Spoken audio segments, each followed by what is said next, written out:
Here are my insights on being a judge for the National Book Awards.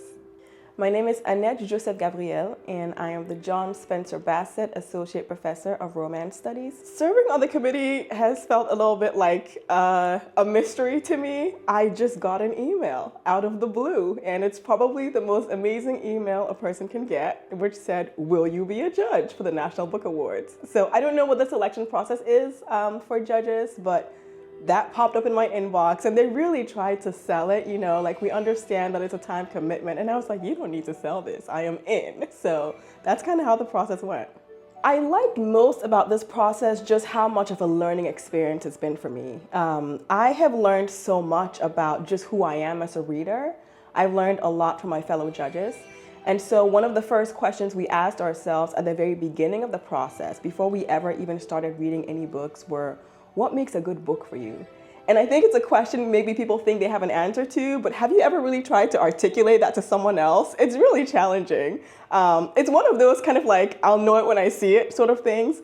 But we had to really be deliberate about articulating for ourselves and for one another what makes a good book, right? What makes a work of great literature? Is it a question of how the form serves the content? Is it the kind of questions or subjects or themes that the book is treating? Is it the way that language is used to evoke emotion or to make us think, right? So there are lots of things that go into sort of what we think make a good book. Translated literature for me, I think, is a constant reminder of how big our world is, right? And so it's just being able to read books that were written in a different language, but that are kind of conveyed to us, right? And let me here shout out the work of translators, because it is a thankless task very often, but also a very complex task to be able to bring not just the words to life in a different language, but the cultural context, all of the history and the weight and the emotion that comes with a particular language and with the speakers of that language, right? And so it really, for me, the value is becoming part of a community that sometimes feels a little bit far away from who we are, where we are.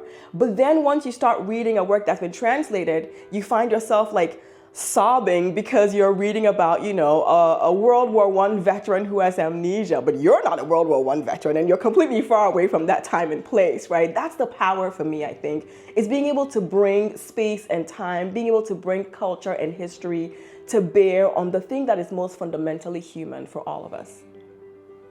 I would say if you have not read a work of translated literature recently, you should rectify that immediately. Run, don't walk, pick up one of the books that are one of the finalists for this year, some of the finalists or winners from next year, or really just the first translated work you see on a shelf in a bookstore or in the library, and just kind of immerse yourself and be reminded of all of the things that make language so powerful, all the things that make being human messy and ugly, but also beautiful and rewarding.